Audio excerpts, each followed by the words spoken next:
Good morning. Welcome to Synapse. We're happy to have you here. Everybody can hear me okay? Yep. Yes, good, great. So I'm going to talk to you a little bit today about our ongoing process to make the quality of what we deliver to our clients better and we get it to them faster.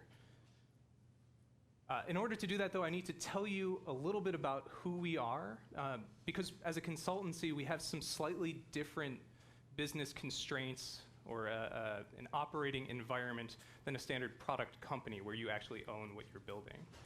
So Synapse and Cambridge Consultants is a global organization with 800-something engineers, mathematicians, consultants.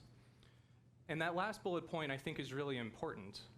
Clients come to us with an idea or a challenge or a problem, and we solve it for them, well, do our best to solve it for them, and then we hand that design, we hand that IP over to them to own. So we don't generally keep that. There's exceptions, but that's generally how things work. Our clients are a range of different companies, some big names that you probably recognize. These names come from a variety of different market sectors with different needs. And when they come to us, the key problem that they're looking to solve can be any one of a variety of domains. We have a great variety of disciplines and expertise in-house, and that means that no two projects are the same.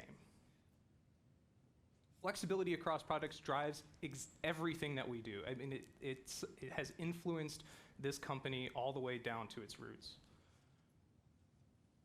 Thinking about an individual project, since best practices, of course, are embodied on individual projects.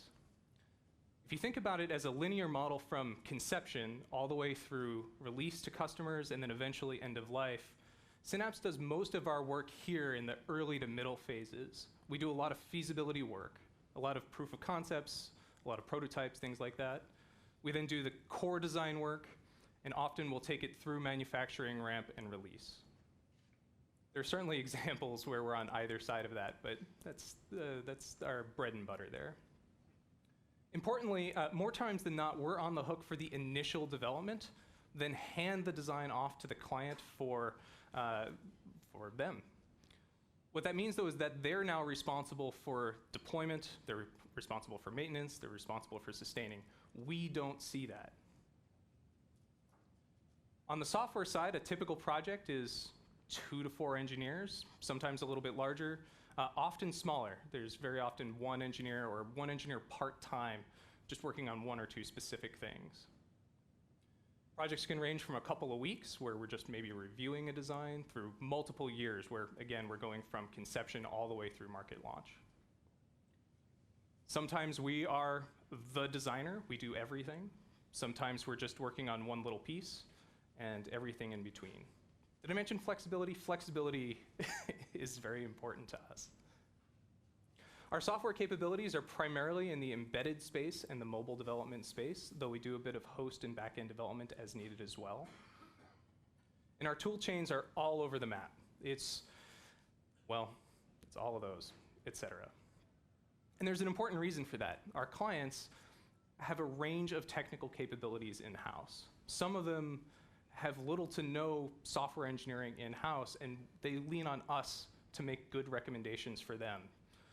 Other clients are unbelievably sophisticated, and they have strong opinions about these things because, well, like I said, we're going to hand that design back over to them, and they're going to need to integrate it in whatever tools and processes that they already have. And so they dictate those to us, and we work to the best that we can.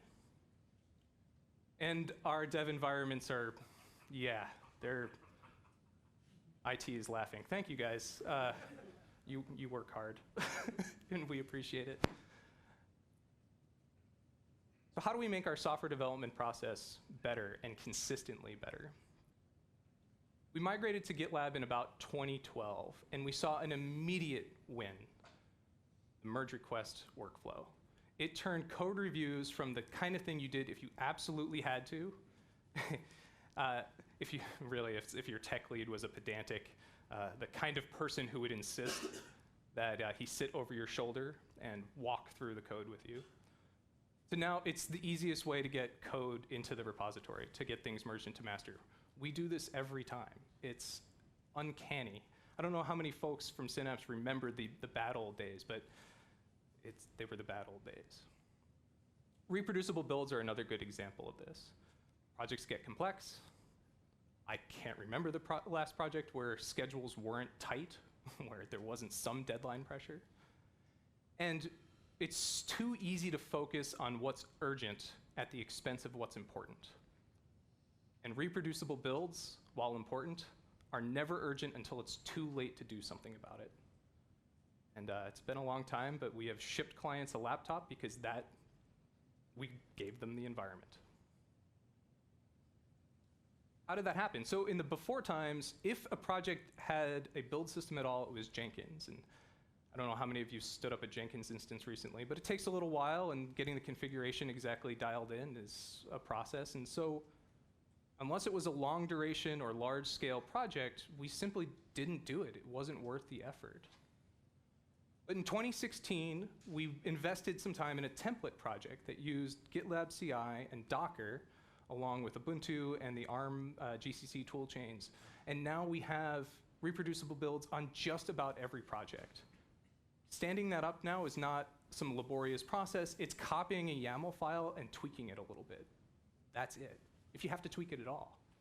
And we're continually working to make that more flexible, to get beyond just the ARM GCC toolchains, but to support Kyle, which only works on Windows and has a more complicated licensing set of restrictions. Archived artifacts are another one that come directly out of those reproducible builds, out of using the GitLab CI. We get it for free. We can now create and refer back to key builds. GitLab issues are another one. Last time you stood up a Jira instance, got that configured. It's lightweight, but for the vast majority of projects that we take on, it's good enough, and it takes almost no effort. You get it for free. And importantly, GitLab's licensing and security model make it possible for us to invite our clients in and to collaborate directly with us on this. So those issues are not just for us anymore. Clients can come in and they can create their own issues. They can go fetch their own builds for their own internal testing that they need to do. And that's huge. Being able to teach clients to fish results in a much better experience, and it's a more seamless relationship.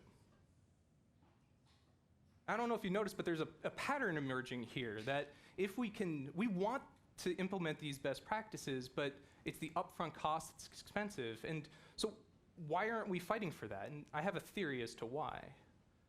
I believe that our clients, in many cases, have short-term incentives to minimize the cost of this development work.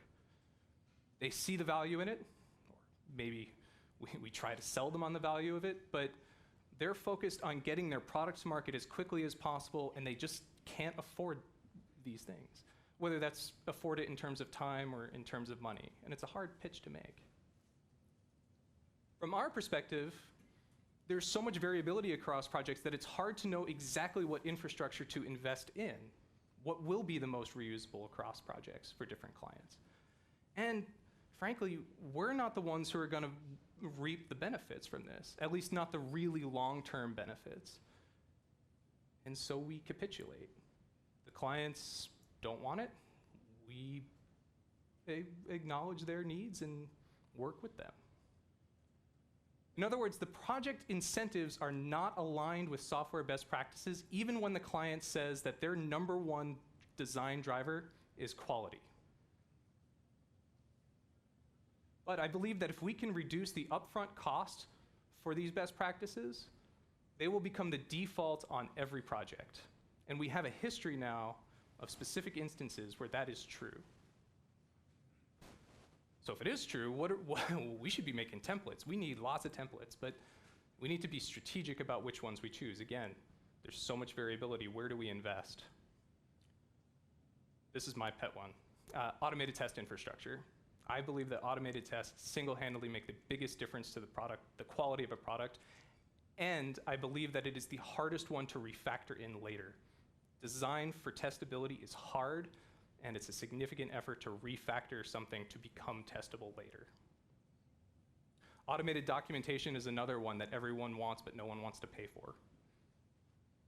Custom and secure CI containers are something that on a handful of projects are a challenge for us. And so extending our reproducible build system, extending that template to support greater flexibility is going to be a big win for us.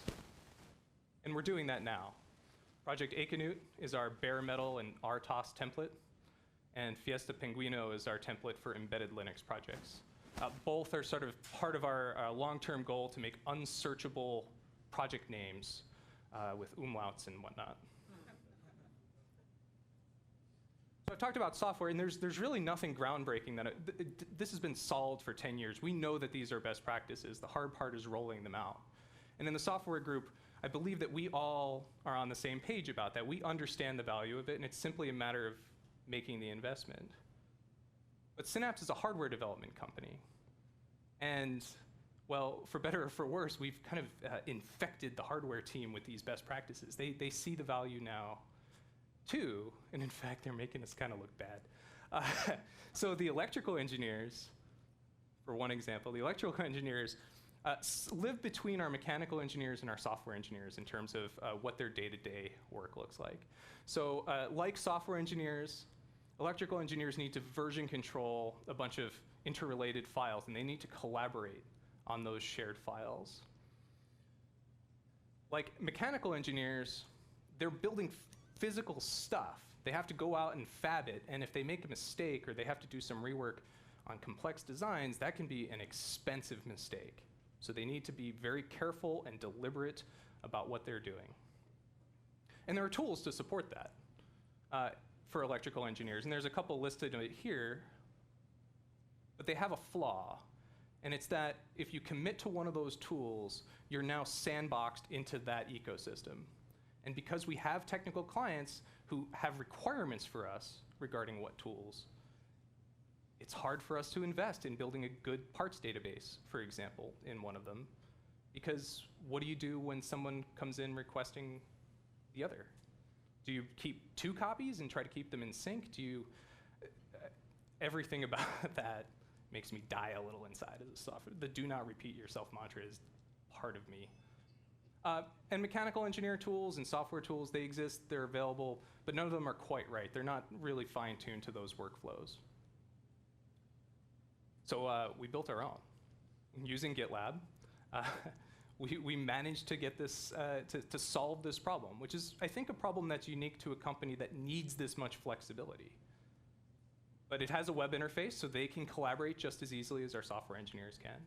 The license fee structure means that they too can invite the clients in and collaborate with them seamlessly. Issue tracking, documentation.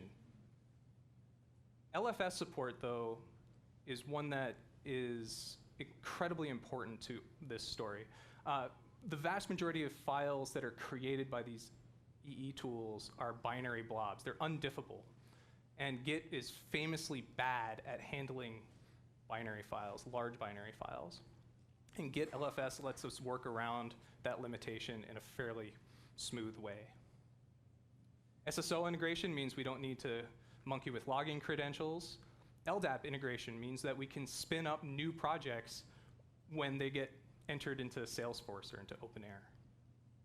And the API allows us to extend this as we need to solve the problems that the electrical engineers have that GitLab was never originally designed to address. So what did we do?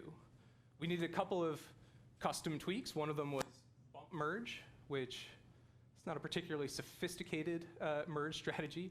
If there's you pull down a new copy of a file, it detects a conflict.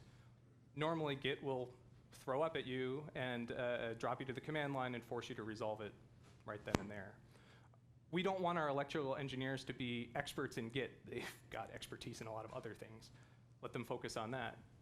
So the bump merge strategy simply acknowledges that there's a conflict, takes the existing file, moves it over, and pulls down the new one so that the electrical engineer can then resolve that conflict in the tool of their choice without having to fall back to the Git command line. It seems really simple, but that's a workflow that makes this tool usable.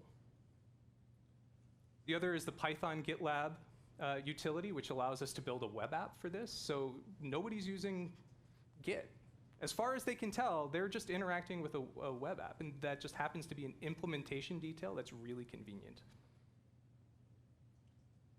And did I mention that the shoemaker's kids go barefoot? So this is where they're making us look bad. They did a phenomenal job on implementing the DevOps best practices here to make development of this app seamless and deployment easy. So it's a Django app hosted in a Docker container. It's version controlled in GitLab. When we deploy it, we have everything in an Elastic Beanstalk instance. And we just move our JSON file around. And it makes deployment, test, production, all of these environments easy to manage. And when we make changes, we can seamlessly test them, get them out there. And, well, you know why that's valuable. And, well, the gauntlet's been thrown down, and the software team has some catching up to do. In summary, I think I've got a couple examples here where if you can give smart, motivated people a robust, extensible tool, we can solve our own problems, even if those are not things the tool was originally designed to address. Thank you.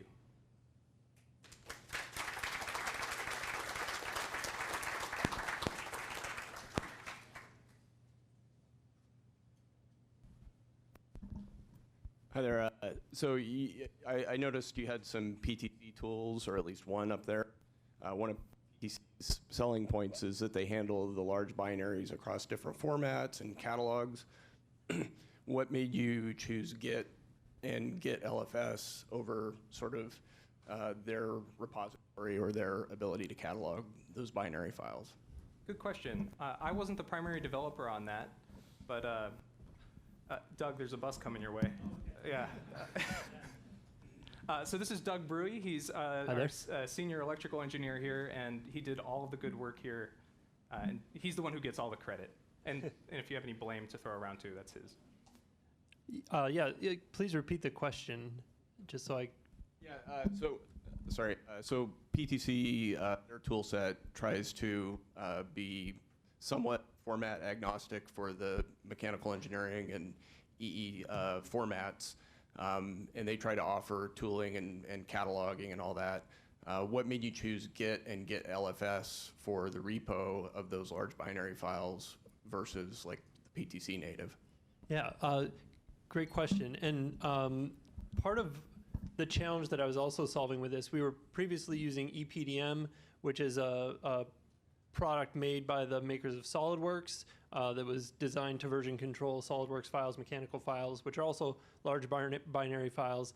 But one of the challenges we always had with that was that because again, we live between the mechanical engineers and the software engineers, we often need to share information and share data with them. So the classic example is I'm developing a schematic.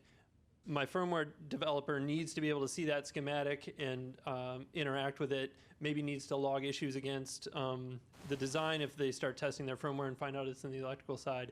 So one of our goals was to, as much as possible, get us onto a common tool set so that if software engineers need to jump into a repo, find that schematic file or log issues against it, we're all working in the same environment.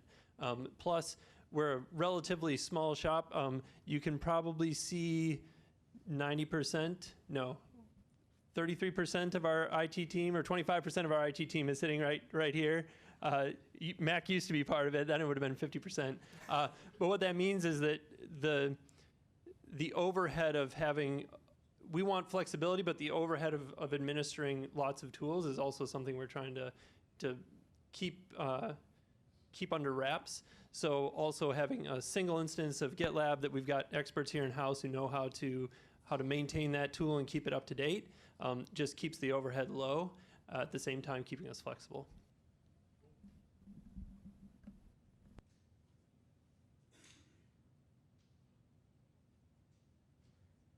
Any other questions?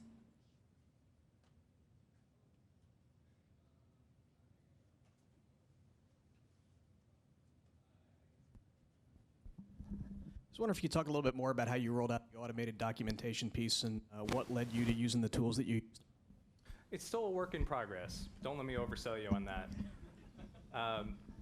We've been investing recently in Project Akenut, which is it's for bare metal and RTOS projects. And we're trying to find some reusable code in there. Everybody's written a circular queue a gazillion times. Let's write one, unit test the hell out of it, and be done with it. In that project, we're now accumulating some amount of code, and we'd like to be able to document that as well. And if we can stand up Doxygen, then that code, the documentation is in line with the code, it's version controlled, and we can now tie that directly into the build system. Are there better solutions out there? Probably. We like the ability to keep that directly in line with the code, though. Did that answer your question? Okay.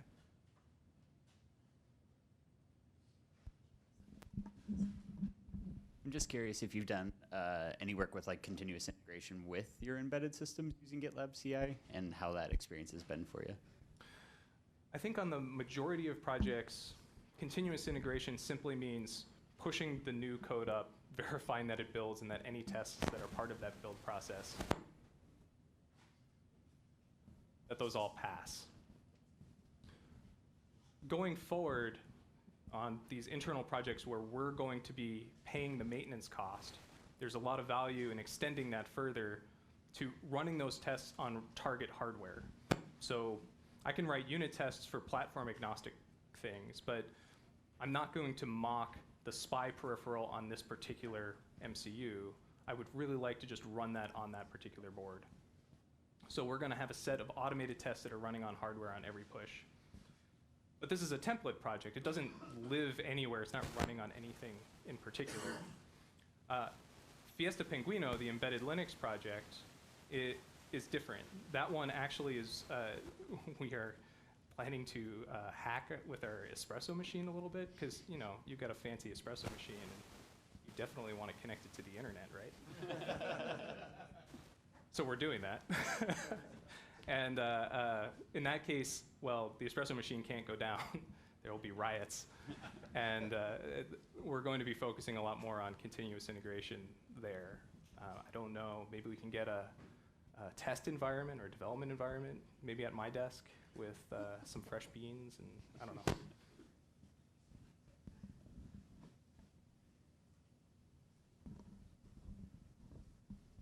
Any other questions out there? Okay, so thank you.